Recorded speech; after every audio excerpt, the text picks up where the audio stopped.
Before I sign, Your Honor, I'd like to submit one piece of evidence. The courtroom went silent. My wife, Lenora, was already smiling, that victorious smirk she'd been wearing for the past 8 months since she filed for divorce. Her lawyer, a 400-an-hour shark named Desmond Pratt, had his hand extended, waiting for me to sign the final document that would end our 15-year marriage. The document that would give her the house, the cars, the savings, full custody of our 3 children, and $4,200 a month in child support for 18 years. Do the math, that's over $900,000. I was supposed to sign, I was supposed to accept defeat, I was supposed to walk out of this courthouse as a broken man who had lost everything. That's what they expected. That's not what happened. Evidence! Judge Rowan Castellan leaned forward, his gray eyebrows rising. Mr. Chandler, you've had months to submit evidence. This hearing is for final signatures only. I understand, Your Honor, but this evidence only came into my possession 72 hours ago, and I believe the court needs to see it before any documents are signed. Lenora's smirk flickered, just slightly, a crack in the mask. This is ridiculous, Desmond Pratt said smoothly. Your Honor, my client has been more than patient. Mr. Chandler agreed to these terms. He can't simply, I can, if the terms were based on fraud. That word landed like a bomb. Fraud. Lenora's face went from confident to confused to something approaching fear in the span of 3 seconds. What are you talking about? She demanded. What fraud? I didn't answer her. Instead, I reached into my jacket and pulled out a manila envelope. Brown, unremarkable, the kind you can buy at any office supply store. Inside was the truth.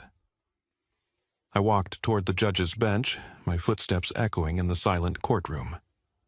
My own lawyer, a tired public defender named Hector Molina, who had advised me to just sign and move on with my life, was staring at me with his mouth open. I hadn't told him about this, hadn't told anyone. Some secrets you keep until exactly the right moment. Your Honor, this envelope contains DNA test results for all 3 of my children. Marcus, age 12, Jolene, age 9, and Wyatt, age 6. DNA tests. Judge Castellan took the envelope carefully. For what purpose? To establish paternity, Your Honor. The silence that followed was so complete I could hear Lenora's breath catch in her throat. Paternity?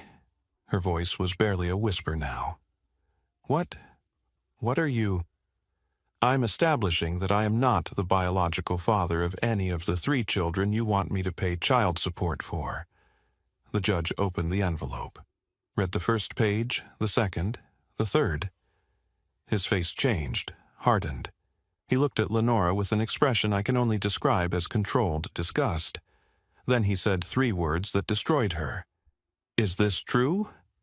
36 hours earlier, I was sitting in a diner, off Interstate 10, staring at the same documents the judge was now reading. The coffee in front of me had gone cold. The eggs I'd ordered sat untouched. Nothing seemed real anymore. 3 children, 15 years of marriage, my entire adult life. A lie. The private investigator sitting across from me was named Clyde Barrow. Yes, like the outlaw, he'd heard all the jokes. He was 63 years old, with a face like weathered leather, and eyes that had seen too much. I'm sorry, he said. I know this isn't what you were hoping to find. I wasn't hoping to find anything. I was hoping you'd tell me I was paranoid, that the rumors were wrong, that my wife wasn't... I couldn't finish the sentence. The DNA tests are conclusive, Mr. Chandler. Marcus, Jolene, and Wyatt. None of them share your genetic markers. 0% probability of paternity across all 3. I looked at the documents again. Charts and graphs and scientific terminology that boiled down to one simple truth. The children I had raised, loved, sacrificed for were not mine. Do you know who the fathers are? Fathers, plural. Clyde pulled out another folder. Based on my investigation and cross-referencing genetic markers, Marcus appears to be the biological child of Victor Embry, a personal trainer your wife was seeing in 2012. Victor Embry, I remembered him. Lenora had insisted on getting in shape after we got married. Personal training sessions 3 times a week. I paid for every single one. Jolene's biological father is likely Raymond Costa. He was your wife's boss at the marketing firm where she worked from 2014 to 2016. Raymond Costa, the man who gave her a promotion, who took her on business trips, who I invited to our house for a Christmas party. And Wyatt? Clyde hesitated. This one's going to be difficult to hear. More difficult than finding out my 3 children aren't mine. Wyatt's biological father appears to be your brother, Dennis Chandler. The world stopped. Dennis, my younger brother, my best man at the wedding, the uncle who came to every birthday party, every Christmas, every family gathering, the man I had trusted more than anyone except Lenora herself. You're certain? The genetic markers don't lie, Mr. Chandler, I'm sorry. I sat there for a long time. The diner noise faded. The coffee grew colder. The eggs congealed on the plate. 15 years, 3 children, hundreds of thousands of dollars spent on a family that was never mine. And Lenora had the audacity to demand child support. What do I do now? I asked. Clyde leaned back in his chair. That's up to you. You could sign those divorce papers and pay child support for 18 years to children who aren't yours. Or you could walk into that courthouse with these documents and watch your wife's entire scheme fall apart. She'll say, I'm abandoning the kids. You'll say she committed paternity fraud, which she did. In this state, that's grounds for annulment of child support obligations and potential criminal charges. Criminal charges. Against the woman I had loved for 15 years, the mother of children who called me Dad. I need to think about this. You have 36 hours before that final hearing. Think fast. Let me tell you how I got here. My name is Crawford Chandler. I'm 47 years old. I work as a warehouse logistics supervisor at a distribution center in Bakersfield, California. I make $67,000 a year, which isn't rich but isn't poor either. Enough to support a family, enough to provide. At least, that's what I thought I was doing. I met Lenora Vance in 2008 at a friend's barbecue. She was 28, beautiful, with the kind of smile that made you feel like you were the only person in the room. I was 32, recently promoted, finally feeling like I had my life together. We dated for 6 months, got engaged, got married in 2009. Marcus was born in 2012. I remember holding him in the delivery room, tears streaming down my face, thinking I was the luckiest man alive. My son, my firstborn, the beginning of my legacy. Except he wasn't my son, he was Victor Embry's son, conceived during those personal training sessions I was paying for. Jolene came in 2015, my little girl. She had Lenora's dark hair and what I thought were my green eyes. Turns out green eyes came from Raymond Costa, the boss who was sleeping with my wife while I worked overtime to pay for her maternity leave. And Wyatt, born in 2018, the baby of the family. The one I thought would seal our bond forever. Dennis's son, my brother's son. Conceived God knows when, in God knows what bed, while I trusted both of them completely. I raised those children, changed their diapers, walked the floor at 3 a.m. when they were sick, helped with homework, coached Little League, paid for braces and summer camps and everything else. I loved them, still love them. That's the thing that makes this so complicated. They think I'm their father. They call me Dad. When Wyatt scraped his knee last summer, he came running to me. When Jolene had her first heartbreak at school, she cried on my shoulder. When Marcus needed advice about a girl he liked, he asked me. None of that was fake. None of that was a lie. My love for them was real. But Lenora's love for me? That was the lie. Had been a lie from the beginning. The divorce came out of nowhere. Or maybe it didn't, maybe I just wasn't paying attention. In retrospect, there were signs. The late nights at work that didn't match her schedule. The new clothes I hadn't paid for. The way she seemed more interested in her phone than in me. I thought we were just in a rough patch. 15 years of marriage, 3 kids, life gets complicated. I suggested counseling. She said she didn't need it. Then, in January of this year, she sat me down and told me she wanted out. I'm not happy, Crawford. I haven't been happy for years. We can work on it. I don't want to work on it. I want a divorce. She had a lawyer already. Desmond Pratt, recommended by her sister. Everything was prepared. The division of assets, the custody arrangement, the child support calculations.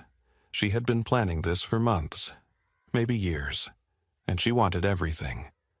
The house we had bought together in 2011, the retirement account I had been building since my 20s, the cars, the savings, the investments, and full custody of the 3 children, with me paying $200 a month until the youngest turned 18.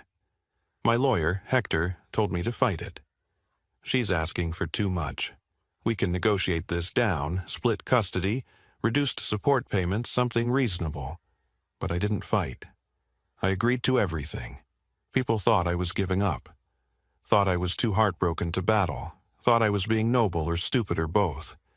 The truth was different. I agreed to everything because I knew something was wrong. Had known for years on some level. I didn't want to acknowledge. The way Marcus didn't look anything like me. The way Jolene had medical conditions that didn't run in my family. The way Wyatt had certain features that looked familiar but not in the right way. I started paying attention, started noticing things, started remembering moments that hadn't made sense at the time. And then I hired Clyde Barrow. I didn't tell Lenora, didn't tell anyone, just quietly, methodically began to investigate the woman I had married. It took 8 months. 8 months of gathering evidence while pretending to be the defeated husband who wouldn't fight back. 8 months of letting her think she had won. And now, standing in this courtroom, I was about to show her exactly how wrong she was. Judge Castellan read the DNA reports twice. His face remained neutral, professionally composed, but I could see something shifting behind his eyes. The same disgust I had felt in that diner, multiplied by whatever sense of justice had led him to this profession. Mrs. Chandler. His voice was ice. Do you have any response to these documents? Lenora was standing now, gripping the edge of the defendant's table. Her carefully maintained composure had shattered. She looked at me, at the judge, at her lawyer, searching for something to hold on to. Those tests are fake, she said. He's lying. He's trying to avoid his responsibilities. These tests were conducted by Geneva Diagnostics, a certified laboratory with AABB accreditation. Judge Castellan held up the documents. They show a 0% probability that Mr. Chandler is the biological father of any of the 3 minor children. That's impossible. He's their father. He's been their father for... Mrs. Chandler, I'm going to ask you once more. Is there any possibility that these results are accurate? The courtroom waited.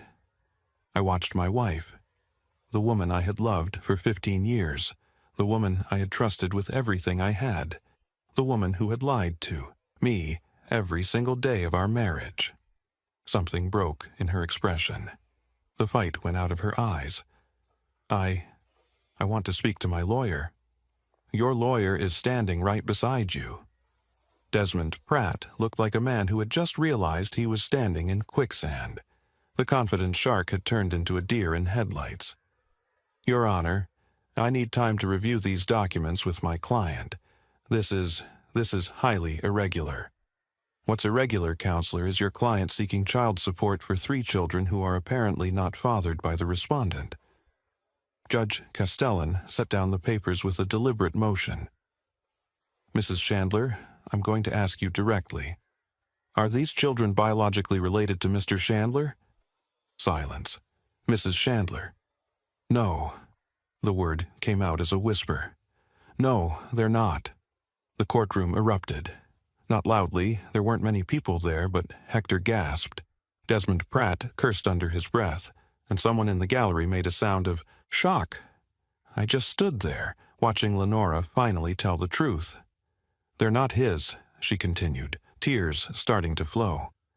But he raised them. He's their father in every way that matters. They love him. He can't just abandon them because of what, Mrs. Chandler? Because you committed paternity fraud? Because you allowed another man, or apparently multiple men, to father children and then deceived your husband into believing they were his? I never meant for it to happen like this. How exactly did you mean for it to happen? She had no answer. Judge Castellan turned to me. His expression had shifted. Still professional, but with something underneath. Respect, maybe, or sympathy. Mr. Chandler, what relief are you seeking from this court? I had thought about this moment for months, rehearsed what I would say, planned exactly how I would destroy Lenora the way she had destroyed my trust. But standing there, looking at her broken expression, thinking about Marcus and Jolene and Wyatt, I found that the words I had prepared didn't want to come out. Your Honor, I loved those children. I still love them. What my wife did to me was unforgivable, but they're innocent. They didn't choose any of this. I understand, but legally, I'm requesting that the child support obligation be terminated. I am not their biological father. I should not be held financially responsible for children who were conceived through my wife's infidelity. Lenora made a sound. A sob, or a gasp, or something in between. However, I continued, I would like to request visitation rights. Those children know me as their father. Ripping me completely out of their lives would only hurt them more than they've already been hurt. Judge Castellan studied me for a long moment. That's a remarkably measured response, Mr. Chandler, given the circumstances. I'm not interested in revenge, Your Honor. I just want to stop being lied to, and I want those kids to know that someone in their life actually loves them for who they are, not for what they can provide. The judge nodded slowly. Very well. Given the evidence of paternity fraud, I am setting aside the proposed divorce settlement in its entirety. The matter will be rescheduled for a full hearing where division of assets and custody arrangements can be properly determined. He looked at Lenora. Mrs. Chandler, I strongly advise you to retain counsel experienced in cases involving fraud. The state may choose to pursue criminal charges, and this court will be referring this matter to the district attorney's office for review. Criminal charges, for lying about who fathered her children, for stealing 15 years of my life. Your Honor, please. Lenora's voice was desperate now. I can't go to prison. My children need me. You should have thought about that before you deceived the man who raised them. The gavel came down. I sat in my truck in the courthouse parking lot for an hour after it was over. Didn't move. Didn't turn on the engine. Just sat there, processing. I had won, if you could call it that. Lenora wasn't getting the house, wasn't getting my retirement, wasn't getting $900,000 in child support for children who weren't mine. But the children were still out there, still thinking I was their father, still waiting for someone to explain why their family had just exploded.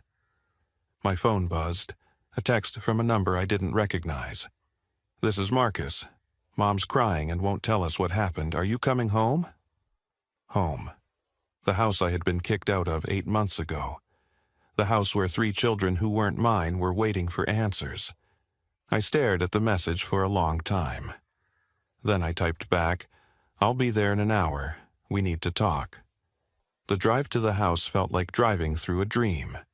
Streets I knew by heart, landmarks I had passed 1,000 times, all of it strange and distant now. What was I going to tell them? How do you explain to a 12-year-old that you're not his father? How do you tell a 9-year-old girl that her existence was built on a lie? How do you look at a 6-year-old boy and say anything at all?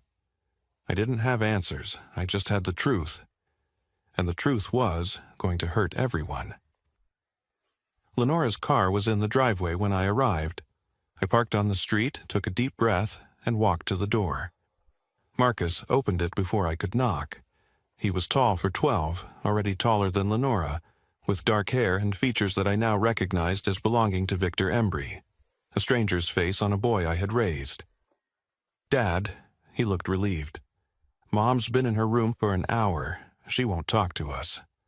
Jolene is scared. What's going on? Let's go inside, buddy. I need to talk to all of you. The living room looked the same as it had when I lived there. Same couch, same family photos on the wall. Photos of birthday parties and vacations and holiday gatherings, evidence of a family. That had never been what it appeared. Jolene was on the couch, clutching a pillow. Wyatt was beside her, not understanding what was happening but picking up on the tension. Dad! Wyatt ran to me, wrapping his arms around my legs. Are you coming back? Mom said you're not coming back. I knelt down and hugged him. This little boy who looked like my brother, who had Dennis's chin and Dennis's eyes and none of my DNA. I loved him anyway. That was the terrible truth. I loved all three of them despite everything. We need to have a family meeting, I said. Can you guys sit on the couch with me? They arranged themselves around me. Marcus on one side, Jolene on the other, Wyatt on my lap. Like we had done 100 times before for movie nights and serious conversations and ordinary family moments. Is this about the divorce? Jolene asked. Her voice was small. Are you and Mom still getting divorced? Yes, honey, we're still getting divorced, but something else came up today, something important that I need to tell you. What is it? Marcus asked. He was trying to be brave, to be the mature one, but I could see the fear underneath. I looked at their faces. These children I had raised. These innocent kids who were about to have their world shattered. Do you know what DNA is? It's what makes us who we are, Marcus said. We learned about it in science class. It's like a code inside our bodies. That's right, and sometimes adults do tests to check DNA, to see how people are related to each other. Jolene's eyes widened. Did you do a test? I did, and I found out something that surprised me. Something that's going to be hard to understand. Just tell us, Dad. Marcus's voice was steady now. Whatever it is, just tell us. I took a breath. The DNA test showed that I'm not your biological father. Any of you. Your mom had relationships with other men, and they're your biological fathers. Silence. Then Wyatt, I don't understand. You're our dad. I am your dad. I raised you. I love you. Nothing is going to change that, but biologically we're not related. That doesn't make sense. Jolene was crying now. You're our dad. You've always been our dad. And I still am. Being a father isn't just about DNA, it's about being there, and I've been there for all of you, every day, for your whole lives. Marcus was quiet, processing. I could see the wheels turning in his head. So, Mom cheated on you, he finally said. Multiple times, with different men. Yes, and she let you think we were your kids. Yes, for 15 years. Yes. He stood up abruptly, walked to the window, stood there with his back to us, shoulders tight. Marcus, I called softly, I'm okay, I need a minute. Jolene crawled into my lap with Wyatt, both of them crying now. I held them close. These children, who weren't mine by blood, but were mine in every other way. Does this mean you don't love us anymore? Jolene whispered. No, sweetheart, I will always love you. Always. DNA doesn't change that. Then why did you tell us? Because you deserve the truth. Because lies are what got us into this mess. And I won't lie to you, not ever. From upstairs, I heard a door open, footsteps on the stairs. Lenora appeared in the doorway. She looked terrible. Mascara smeared, eyes swollen, the put-together facade completely gone. This was the real Lenora, the one hiding beneath the surface all these years. Crawford! Her voice was hoarse. What are you telling them? The truth, something you never managed to do. They're children. They don't need to know. They have a right to know who they are, who their real fathers are. They have a right to the truth. You're going to destroy them. No, Lenora, you destroyed them 15 years ago when you decided to build our family on lies. Marcus turned from the window. His face was hard now, older than his 12 years. Mom, Is it true, all of it? Lenora's mouth opened, closed, opened again. It's complicated, Marcus. There were circumstances you don't understand. Did you cheat on Dad, yes or no? Yes or no, Mom? Her shoulders slumped. Yes. With how many men? Marcus, please, how many? 3, over the years. But I never meant for 3 different men, 3 different fathers, and you let Dad think we were his kids the whole time. Lenora started crying again. I loved him. I loved all of you. I was just scared. Scared of what? Telling the truth? Marcus's voice cracked. Do you know how much Dad sacrificed for us? He worked double shifts. He missed his own father's funeral to be at my soccer game. He gave up everything for this family. I know. And it wasn't even his family. Marcus. I stood up, putting Jolene and Wyatt gently on the couch. That's enough. No, it's not enough. She lied to you for 15 years. She lied to all of us. I know, but yelling won't change. Any of it? I walked to my son, my not biological son, the boy I had raised from birth. I'm angry too, I said quietly. I have every right to be angry.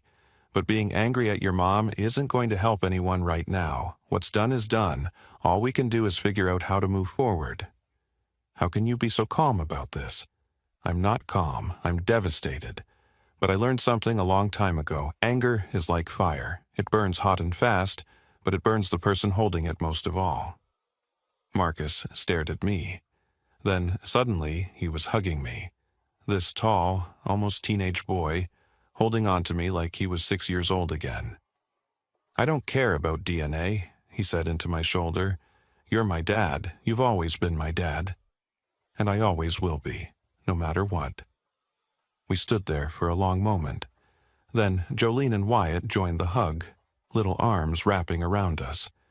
And Lenora stood in the doorway, watching, crying, seeing the family she had broken choosing to stay together without her. The divorce was finalized 2 months later.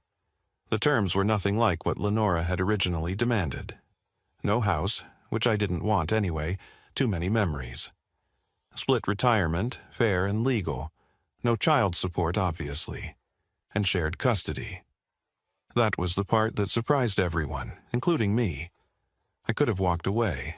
The children weren't mine. I had no legal obligation, no biological connection. Every lawyer in the country would have told me I was crazy to stay involved. But those kids didn't choose any of this. They didn't ask to be born from affairs.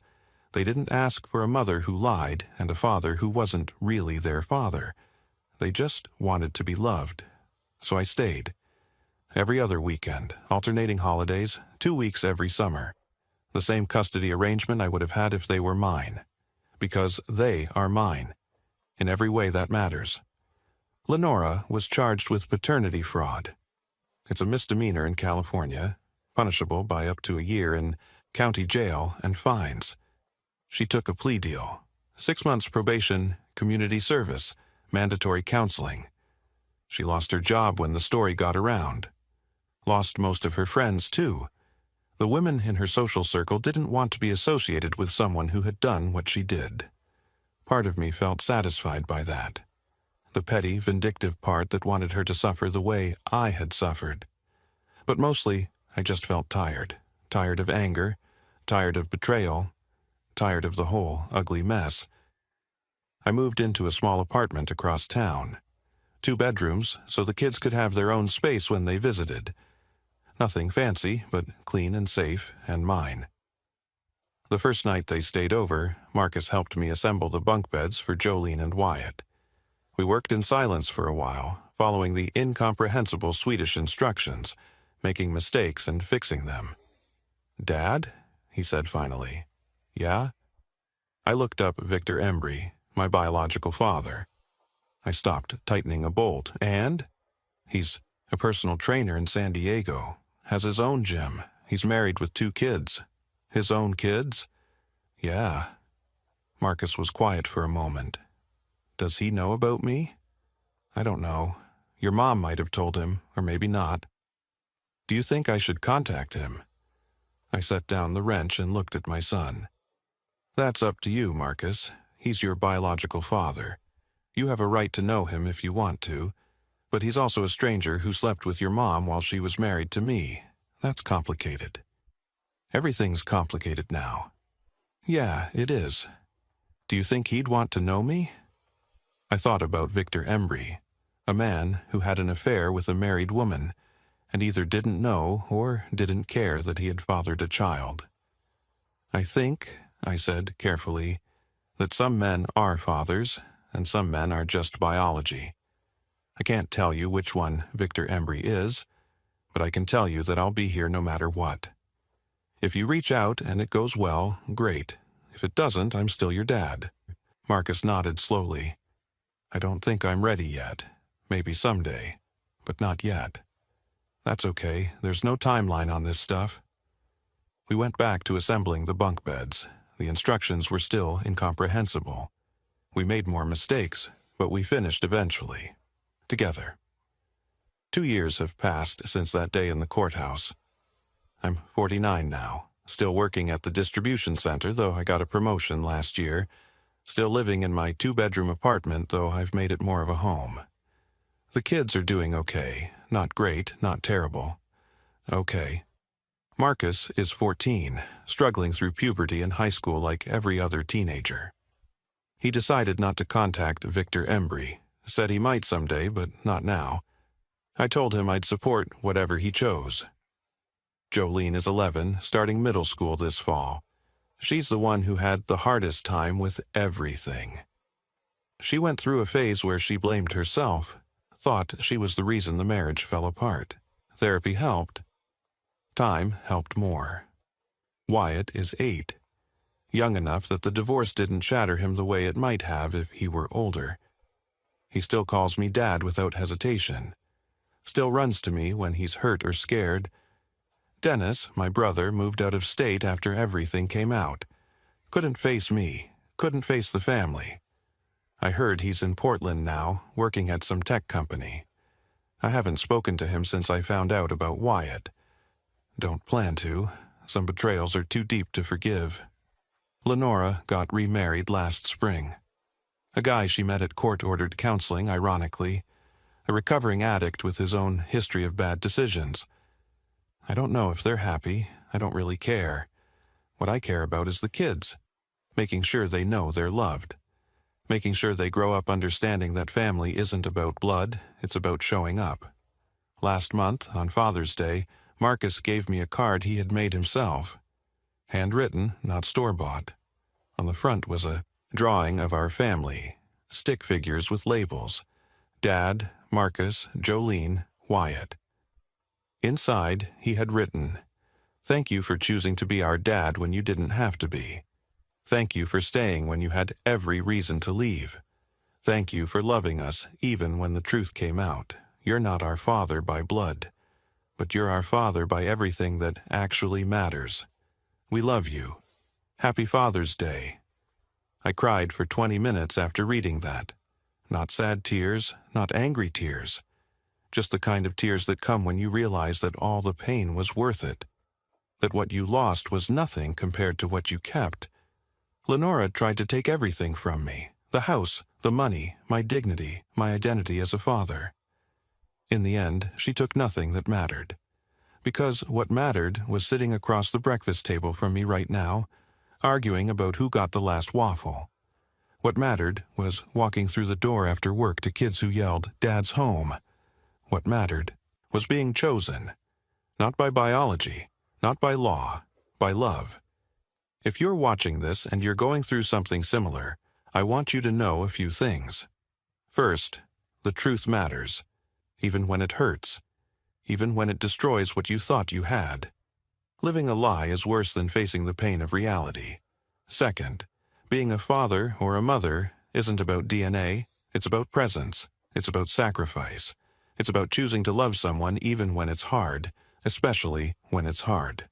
Third, you will survive this. Whatever this is, the worst day of your life is still just a day. The sun will rise tomorrow, and the day after that, and eventually the pain fades enough that you can breathe again. Lenora called me a fool for not fighting the divorce.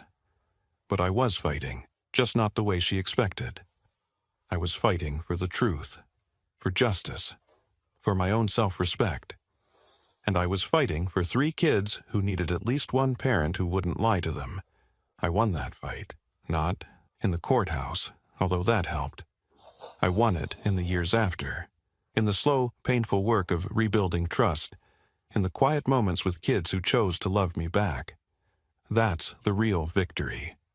Not the money I didn't have to pay, not the house I didn't lose, not even the satisfaction of watching Lenora's scheme collapse.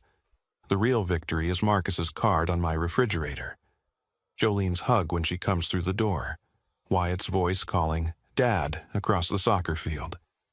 The real victory is this family, broken and rebuilt, imperfect but real. Mine. I have to wrap this up. It's almost time to pick up the kids from school. But before I go, I want to say one more thing. To anyone who's been lied to, who's had their trust betrayed, who's discovered that the life they thought they were living was built on someone else's deception, you're not a fool for believing. You're not stupid for trusting. You're just human. And humans are supposed to trust the people they love. The person who lied is the one who should be ashamed, not you. And you get to decide what happens next. You get to choose whether the betrayal defines you or whether you define yourself. I chose to be a father. Not because I had to, because I wanted to. That choice saved me. Maybe there's a choice waiting for you too, like this video if you stayed until the end. Subscribe if you want more stories about people who refused to be defeated. Share it with someone who needs to hear that it's possible to survive betrayal, that it's possible to rebuild. And if you're going through something right now, something hard, something that feels like it might destroy you, remember, the worst day of your life is still just a day. Tomorrow is coming, and you get to choose who you'll be when it arrives. I'll see you in the next one.